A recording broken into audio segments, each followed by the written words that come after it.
April 10, 1943. Naval Air Station, Conet Point, Rhode Island. The teletype machine clattered out an urgent message from Pacific Fleet Headquarters. Japanese night harassment increasing. Guadalcanal reports severe troop exhaustion from sleep deprivation. Fleet requires immediate countermeasures. Establish night fighter capability priority 1. Lieutenant Commander William J. Whithelm reviewed the orders establishing the FN-75, the United States Navy's first dedicated night fighter squadron. 18 pilots, 6 ground officers, 30 enlisted men. Of the pilots, only 5 had instrument flying experience. 3 had checked out in coursers. The rest had flown nothing more advanced than S&J trainers. What began as a desperate response to Japanese nocturnal harassment would evolve into the most revolutionary transformation in carrier aviation history. Within 18 months, American night fighters would achieve such complete dominance that Japanese pilots would choose certain death in daylight over facing the invisible hunters that ruled the darkness. The Pacific War had exposed a critical vulnerability in American naval aviation. Since August 1942, Japanese aircraft had perfected a simple but devastating tactic. Single aircraft, often antiquated float planes, would appear over American positions throughout the night. The pilots deliberately desynchronized their engines, creating a distinctive thrumming sound that earned them the nickname washing machine Chari from exhausted Marines on Guadalcanal. Sometimes they dropped bombs, sometimes just flares. Often they simply circled for hours, engines droning, keeping thousands of men awake and degrading combat effectiveness through systematic sleep deprivation. The Imperial Japanese Navy had recognized early that they could not match American industrial production or daylight fighter performance. Their response was tactical innovation that weaponized the night itself. Japanese naval aviators underwent rigorous screening for night vision capability from the moment of recruitment. The best were assigned to specialized units flying obsolete aircraft that would have been death traps in daylight but became psychological weapons in darkness. Against this threat, American forces were effectively helpless. Army Air Force P-7 night fighters had reached Guadalcanal in February 1943 but proved inadequate. Their ceiling too low, their radar primitive, their effectiveness minimal. The solution emerged from an unlikely collaboration between naval officers and civilian scientists at the Massachusetts Institute of Technology's Radiation Laboratory. Project, a firm established in April 1942 under Commander Weg Taylor, had been working to adapt British radar technology for naval aviation use. The breakthrough came with development of the APS-4 and later the APS-6 airborne intercept radar, marvels of miniaturization that compressed chip-based radar capabilities into pods small enough to mount on single-seat fighters. The APS-6 represented a quantum leap in capability. Operating at 3.22 centimeters wavelength, it could detect fighterized targets at 4 miles and track them to within 50 yards. The system offered 2 modes.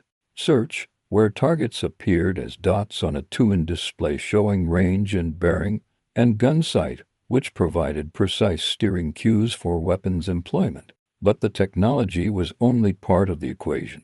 Flying and fighting in absolute darkness required complete reimagining of fighter tactics, developed over decades of daylight combat. The aircraft selected for modification was initially the VAF-4U Corsair. 34 F-4U-2 variants were produced by field modification at Naval Aircraft Factory Philadelphia and Naval Air Station San Diego, with radar equipment installed in a streamlined fairing on the starboard wing. The cockpit was extensively modified with red lighting to preserve night vision. Additional instruments for blind flying and the radar scope positioned where the pilot could monitor it while maintaining aircraft control. Later, the Grumman F-6F Hellcat would become the primary night fighter, with F-6F-3N and F-6F-5N variants eventually dominating carrier operations. Training for night combat pushed human capabilities to extraordinary limits. At the newly established Night Fighter Training Unit at Naval Auxiliary Air Facility, Charlestown, Rhode Island, Instructors recreated carrier operations in complete darkness. Runways were marked with dim lights simulating carrier decks. Ousting gear stretched across concrete. From sunset to sunrise, the entire base operated in blackout conditions. Pilots learned to trust instruments when every instinct screamed danger, to interpret radar returns while flying complex intercept patterns, to land on simulated carrier decks guided only by barely visible signals. The washout rate exceeded 60%. Those who survived emerged as a new breed of naval aviator, capable of operating in conditions that experienced pilots considered suicidal. Lieutenant John Phillips, an engineering graduate who had abandoned Bell Laboratories for naval aviation, explained the challenge to new students: forget everything you know about dogfighting. At night, there are no second chances. The pilot who sees first shoots first survives. The one who hesitates dies. On October 31, 1943, Lieutenant Hugh D. O'Neill, Jr. made history. Flying from Munda, New Georgia, he intercepted a Mitsubishi G-Forum Betty bomber 12 miles southeast of the Shortland Islands. It was the first victory for VFN-75 and proved that radar-equipped fighters could successfully engage enemy aircraft in total darkness. The psychological impact on both sides was immediate. Japanese aircrew who had operated with impunity for over a year suddenly faced an invisible threat. American forces, tormented by nightly harassment, finally had an effective defense. The expansion of night fighter capabilities accelerated rapidly. VFN-76 commissioned on February 1, 1944, followed by VFN-77, VFN-78, and additional squadrons that would eventually number 14.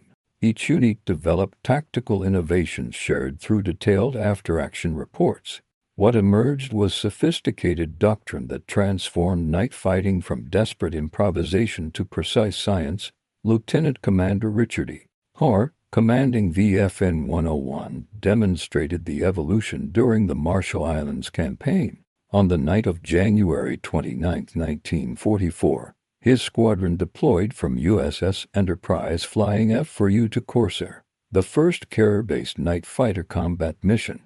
Near Troy, Hoare intercepted a Betty bomber using tactics impossible without radar. Instead of traditional pursuit, he climbed above the target using altitude advantage to control the engagement. When he dove to attack, the Japanese crew never saw him coming. The bomber exploded after a single firing pass. Victim to technology and tactics the Japanese could neither match nor counter. The technical challenges of carrier night operations were staggering.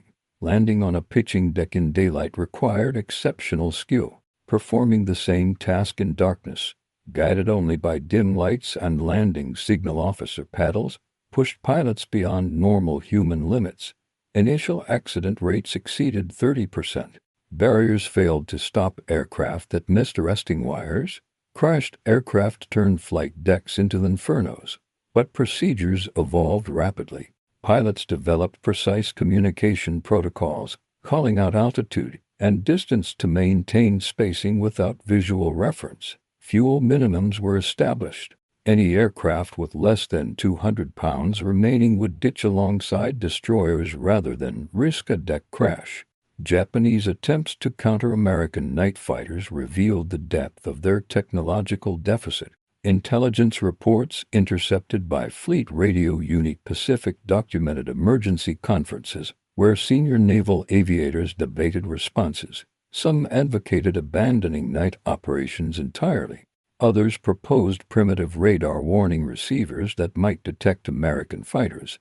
But Japan's electronics industry, already strained by wartime demands, could not match American production. While Westinghouse alone manufactured over 2,000 radar sets, Japanese firms managed fewer than 50 airborne units during the entire war, most too unreliable for combat use. The transformation accelerated with introduction of the F-6, F-3 and Hellcat in early 1944. More stable than the Corsair, and with better deck handling characteristics, the Hellcat proved ideal for night carrier operations. Squadrons developed new tactics exploiting radar capabilities. Radar picket positioned fighters at specific points, creating invisible barriers through which no enemy aircraft could pass undetected. Hunter-killer teams used one fighter to track targets, while another maintained visual lookout. Ship-based fighter directors learned to vector multiple intercepts simultaneously, stacking fighters at different altitudes to create impenetrable defensive screens. Commander Turner F. Caldwell represented the next evolutionary leap. A visionary who had lobbied persistently for dedicated night carrier operations, Caldwell argued that mixing day and night fighters on conventional carriers compromised both. His solution was revolutionary: convert an entire carrier exclusively for night operations. On August 15, 1944, his vision materialized when Night Air Group 41 embarked aboard USS Independence, the world's first dedicated night carrier. The conversion was comprehensive. Independence received additional radar systems providing unprecedented situational awareness. Flight deck lighting was reconfigured for minimal visibility. Maintenance schedules inverted with primary operations in darkness and repairs during daylight. The air group, who consisted of VFN-41 with 1 for F-6, F-5 and Hellcats, and VTN-41 with 12 radar-equipped TDM Avengers. Every aspect from crew training to meal schedules optimized for nocturnal operations. On September 12, 1944, Night Air Group 41 conducted its first offensive sweep over the Philippines. The mission profile was audacious: drive over enemy territory at dusk, orbit airfields, and destroy any aircraft attempting night operations. Lieutenant William Henry led the fighter sweep, maintaining formation integrity through radar while navigating by dead reckoning. At 2,145 hours, his scope showed multiple contacts rising from Clark Field. The Japanese aircraft, expecting routine harassment missions, flew predictably. Henry's coordinated attack destroyed 6 aircraft in 3 minutes. Surviving Japanese pilots scattered in panic. Some collided in darkness. Others crashed attempting emergency landings without runway lights. By mission's end, Night Group 41 claimed 14 aerial victories and 20 ground kills without loss. The Battle of Leyte Gulf in October 1944 demonstrated night fighters' strategic impact. As Japanese naval forces attempted their final decisive engagement, American night fighters flew continuous patrols preventing enemy reconnaissance. Lieutenant Edward Chastain of VFN-41 intercepted 3 scout planes searching for Task Force 38 on October 24. Without accurate position reports, Japanese fleet elements blundered into uncoordinated engagements, resulting in catastrophic defeat. Night fighters had evolved from defensive necessities to offensive enablers. The technological sophistication continued advancing. UNAPS-6A radar in late war F-6, F-5 and fighters could detect targets at 6 miles and track multiple contacts simultaneously. IFFF identification friend or foe systems prevented friendly fire incidents that had plagued early operations. DHF radios allowed precise communication between fighters and controllers hundreds of miles apart. Even small details mattered. Specially designed red goggles preserved night vision while allowing pilots to read instruments, while Japanese aviators improvised with makeshift solutions. Training programs reflected American industrial advantages. The Night Attack and Combat Training Unit at Charlestown graduated 50 pilots monthly.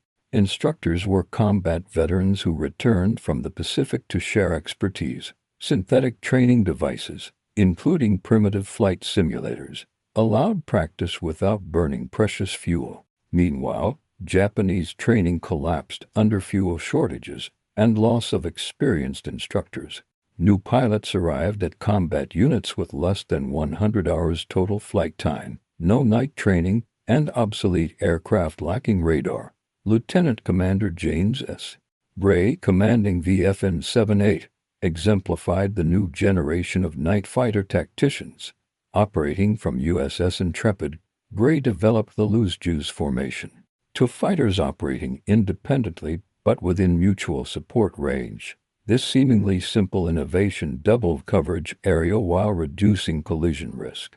On August 31, 1944, Gray damaged a Betty bomber 90 miles east of Yuma, beginning a campaign that would claim multiple victories for his squadron despite equipment limitations of early radar sets. The human dimension produced extraordinary stories of courage. Lieutenant Robert Blackwell of VFN-91 became separated from USS Yorktown during a typhoon on February 3, 1945. With radar malfunctioning and fuel critical, he navigated by dead reckoning through turbulence so severe it repeatedly slammed him against the canopy. After 3 hours, he detected a faint radar return that proved to be his carrier. He landed with less than 5 gallons remaining. His aircraft so damaged it never flew again. Japanese pilots displayed equal courage in increasingly hopeless circumstances. Ensign Yukio flying an obsolete Nakajima J-1 and night fighter engaged for Hellcats simultaneously on March 15, 1945. Though hopelessly outmatched, no radar inferior performance outnumbered. He damaged one American fighter before being shot down. His sacrifice allowed a reconnaissance aircraft to complete its mission. Such individual heroism could not overcome systematic technological inferiority, but it demonstrated the warrior spirit transcending material disadvantage. Night Air Group 90 replaced Air Group 41 aboard Enterprise in December 1944, representing further evolution in capabilities. Commanded by Lieutenant Commander William R. Winston, VFN-90 flew the newest F-6 F-5N fighters with improved APS-6A radar. The squadron had completed over 3,000 practice intercepts at Barbers Point, Hawaii. Winston introduced revolutionary barrier patrol tactics, positioning fighters to create overlapping coverage zones, making penetration virtually impossible. On January 12, 1945, during operations supporting the Lingayen Gulf invasion, VFN-90 demonstrated complete American night supremacy. Multiple waves of Japanese aircraft attempted to attack the invasion fleet after dark. Winston's fighters, vectored by ship-based controllers using sophisticated radar plotting, achieved perfect positioning for every intercept. Lieutenant John Morris destroyed 3 bombers in a single pass, his 6 machine guns converging at precisely calculated range. Lieutenant William Levering shot down 2 torpedo bombers while flying below 100 feet altitude using radar altimeter to avoid the ocean while tracking targets against sea clutter. The mathematics were devastating. That single night, American night fighters claimed 43 confirmed victories against 0 losses. Post-war Japanese records revealed that of 197 aircraft launched, only 34 returned operational. The psychological impact was crushing. Lieutenant Commander Susumu Kimura, one of few survivors, testified, "We could not see American fighters, but they saw us perfectly, like fighting ghosts with machine guns. The darkness we had mastered became our grave." Production statistics revealed the industrial chasm. Between March 1944 and August 1945, American factories produced over 26,000 ASB radar sets and 2,000 APS-6 units. Japanese electronics firms managed fewer than 50 primitive airborne radars, most failing after minimal use. American carriers received continuous upgrades, improved radar, better radios, refined instruments. Japanese units cannibalized wrecked aircraft for spare parts, a downward spiral accelerating toward complete collapse. The broader naval campaign demonstrated night fighters' strategic value. Japanese inability to conduct reconnaissance meant American fleet movements remained concealed until attack commenced. This operational surprise contributed decisively to victories at Philippine Sea, where night fighters prevented Japanese scouts from locating Task Force 58 until the Marianas Turkey Shoot was already underway. At Okinawa, continuous night fighter patrols rendered Japanese airfields unusable after dark, compressing enemy operations into daylight hours where they faced overwhelming American superiority.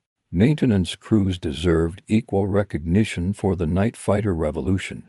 Working in blacked-out hangars, they performed complex repairs by touch and dim red light.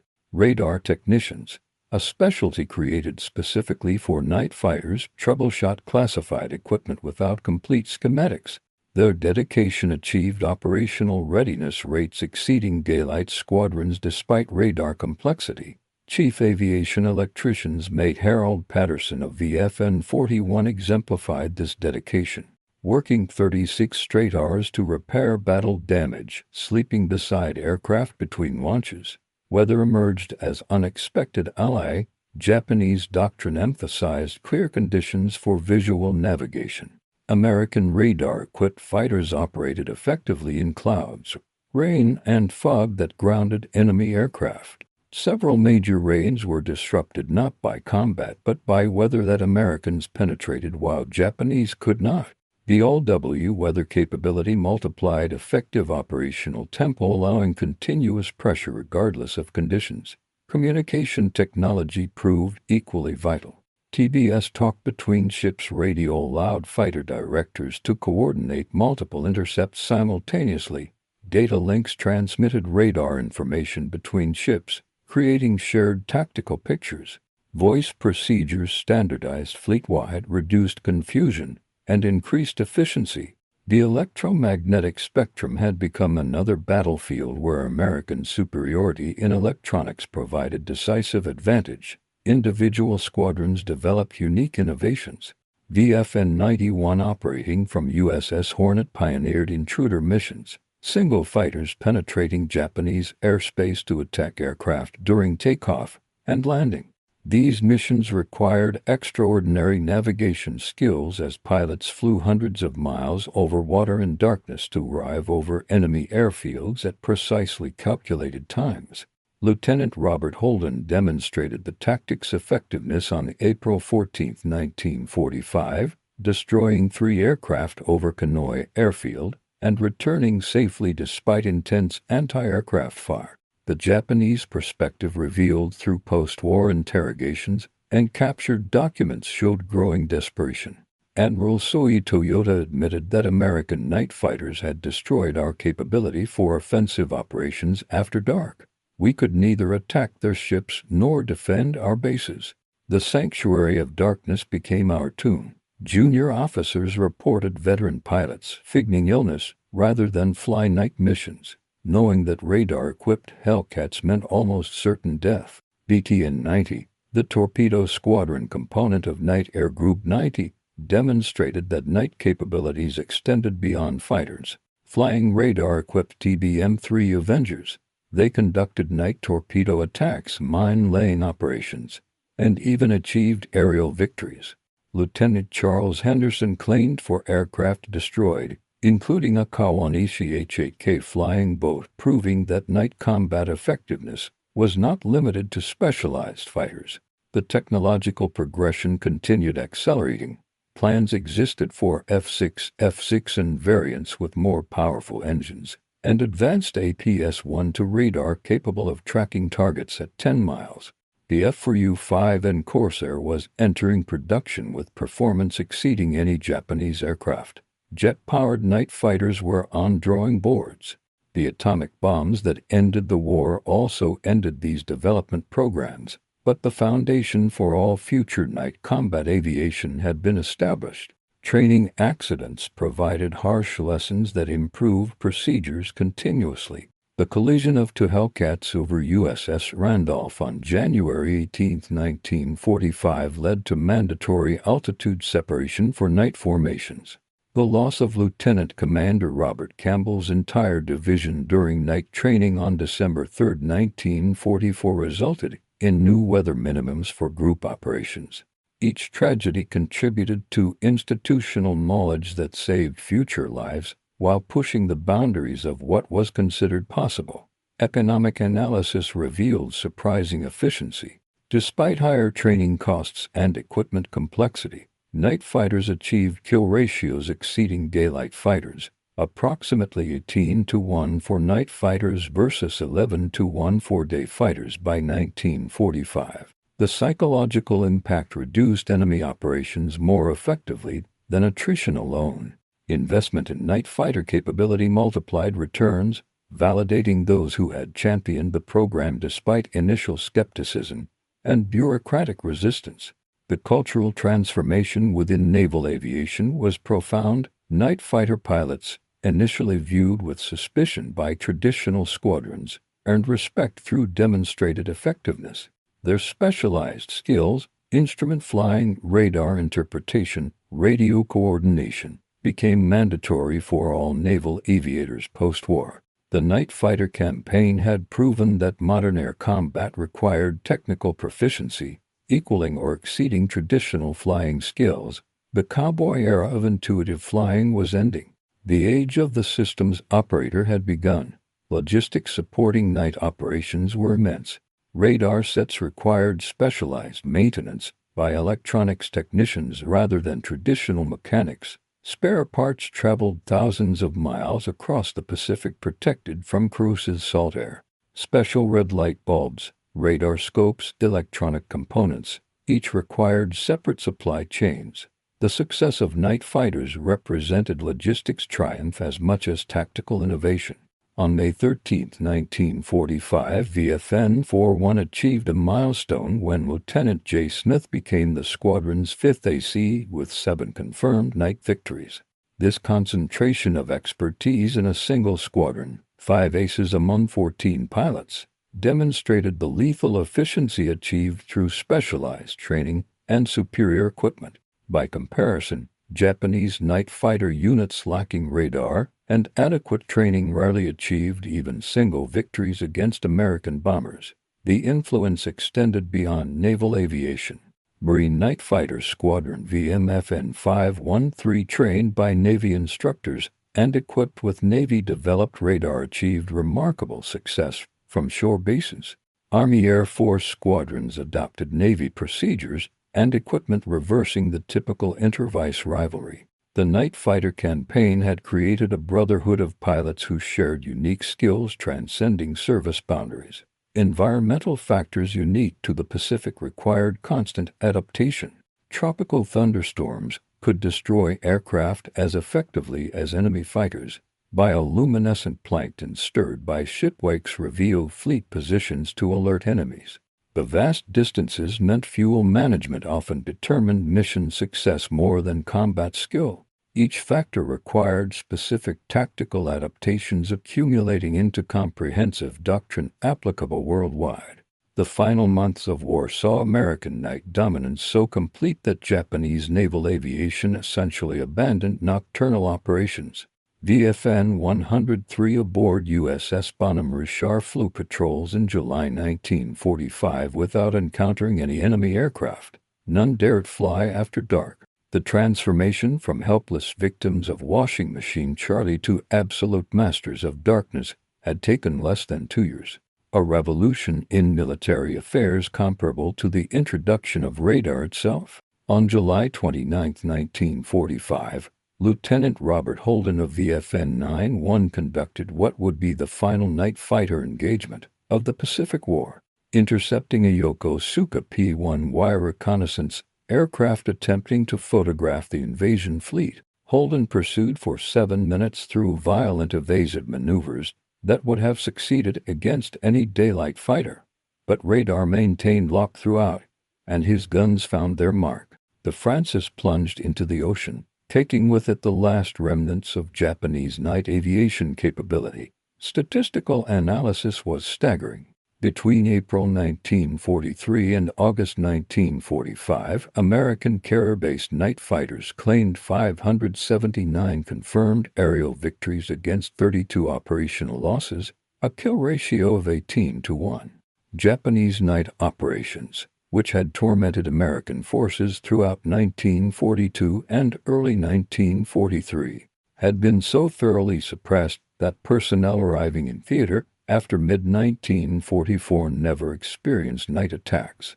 The psychological warfare Japan had wielded effectively for 2 years had been turned against them with devastating efficiency. Post-war evaluation by the United States Strategic Bombing Survey concluded that night fighters had contributed disproportionately to the collapse of Japanese air power.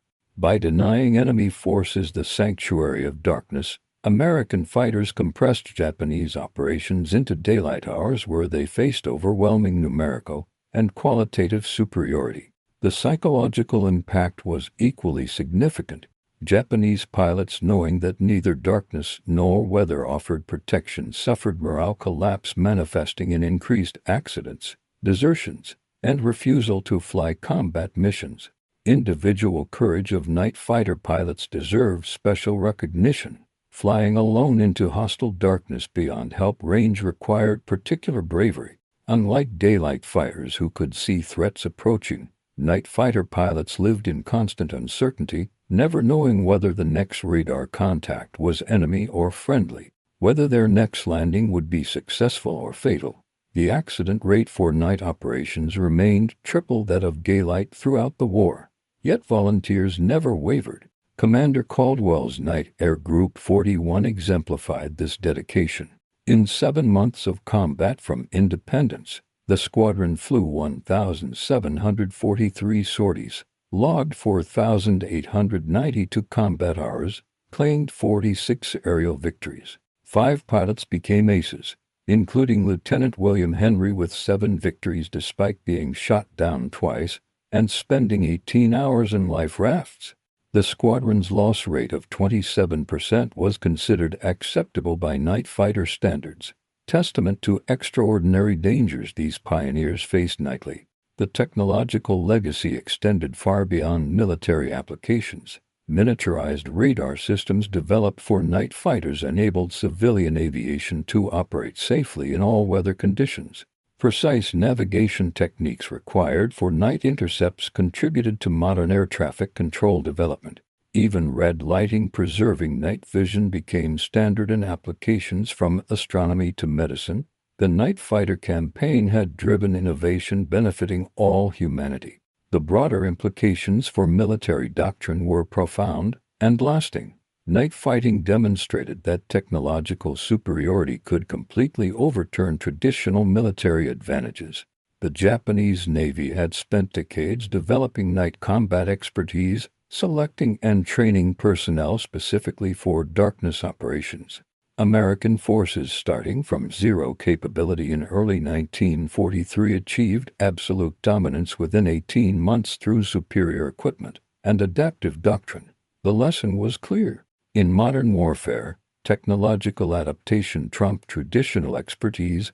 Leadership at squadron level proved crucial. Lieutenant Commander Russell Reiser, who later commanded VFN 76, instituted rigorous training, requiring each pilot to complete 50 practice intercepts before attempting combat missions.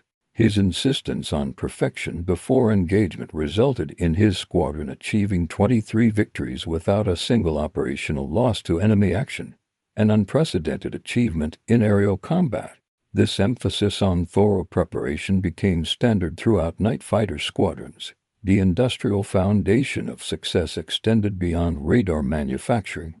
Grumman modified production lines to accommodate night fighter variants without disrupting daylight fighter output. Specialized training aircraft were developed, including radar-equipped SNJ trainers with hooded cockpits for instrument practice. Even seemingly minor items like luminous instrument paint required industrial mobilization that Japan, with its resource constraints and damaged infrastructure, could not match. Weather's role as force multiplier for American night fighters cannot be overstated. During the Philippines campaign, monsoon conditions grounded Japanese aircraft for weeks while radar-equipped Hellcats continued operations. This all-weather capability meant American carriers could maintain continuous pressure regardless of conditions while Japanese forces remained paralyzed by weather that had traditionally provided operational pauses. The evolution from defensive to offensive night operations marked strategic maturation. Instead of waiting for Japanese attacks, American night fighters hunted enemy aircraft at their bases. Operation Gratitude on July 25, 1945 saw 32 night fighters destroy 29 Japanese aircraft, 18 on the ground, 11 airborne, effectively eliminating night capability from an entire sector. Such operations would have been impossible without radar navigation and precise timing enabled by advanced equipment. Communication advances proved as important as radar. By 1945, American night fighters operated with 4 radio frequencies, one for ship control, one for division coordination, one for emergency, and one for landing approach. This redundancy ensured continuous contact despite equipment failures or enemy jamming attempts. Japanese forces limited to single frequencies often shared between units suffered communications chaos during night operations. Maintenance evolution paralleled operational advancement. By war's end, specialized night fighter maintenance units could perform complete radar overhauls aboard ship, capability unimaginable 2 years earlier. Chief aviation machinists Make Robert Chen of VFN-90 developed field modifications improving radar reliability by 40%. Innovations rapidly disseminated throughout the fleet. Such grassroots innovation encouraged by command structure continuously improved capabilities. The Pacific distances created unique challenges. Night fighters often operated at maximum range, requiring precise fuel management. Lieutenant Donald Patterson of VFN-41 perfected economy cruise settings that extended range by 20%, allowing deeper penetrations into enemy territory. These techniques shared through squadron newsletters and training programs exemplified the continuous improvement culture that characterized American night fighter development. Cultural impact on Japanese forces was devastating. Post-war interviews revealed that night fighter effectiveness had convinced many Japanese pilots that Americans possessed supernatural abilities, seeing in darkness, reading minds, appearing from nowhere. This psychological defeat beyond mere tactical losses contributed to broader collapse of Japanese military morale. The technological superiority had created mythology that transcended rational explanation. Marine Captain Marion Carl, visiting Navy night fighter squadrons in 1945, observed, "The Navy has created something entirely new. Warriors who fight in a realm where traditional combat skills are useless. These pilots operate more like submariners than fighter pilots, hunting by instrument, killing without seeing their victims." It's simultaneously impressive and unsettling. The economic efficiency of night fighters validated investment. Analysis showed that each night fighter had prevented approximately 50 tons of bombs from reaching American forces, damage prevention exceeding the cost of entire squadrons. The sleep preservation alone, allowing thousands of personnel to rest without harassment, provided combat effectiveness improvements impossible to quantify, but universally acknowledged as decisive. Final operations demonstrated complete mastery. VFN-91's last combat patrol on August 14, 1945, flew over Japanese home islands without encountering opposition. Enemy aircraft remained grounded rather than face certain destruction from invisible predators. The transformation from victims to victors was complete. What had begun with desperate attempts to stop Washing Machine Charlie had evolved into absolute ownership of darkness. The legacy influenced military aviation for generations. Korean War night operations built directly on Pacific experience. Vietnam's night campaigns used procedures developed over Guadalcanal and Lee. Modern stealth aircraft designed for undetected penetration of enemy airspace trace conceptual ancestry to radar-equipped Hellcats that first made darkness an American domain. The revolution begun in 1943 continues shaping aerial warfare today. Admiral John S. McCain, Jr., reflecting on the campaign, observed, "We entered the war unable to defend against even primitive night harassment. We ended it with such complete mastery that enemy pilots preferred capture to flying after dark." This transformation, achieved in less than 2 years during wartime conditions, represents one of the most remarkable adaptations in military history. The human dimension remained paramount despite technological emphasis. Each victory represented individual courage. Pilots alone in darkness, beyond help, trusting instruments, and training against every survival instinct. Lieutenant William Crawford, on his 23rd birthday, spent 14 hours in shark-infested waters after a night engagement.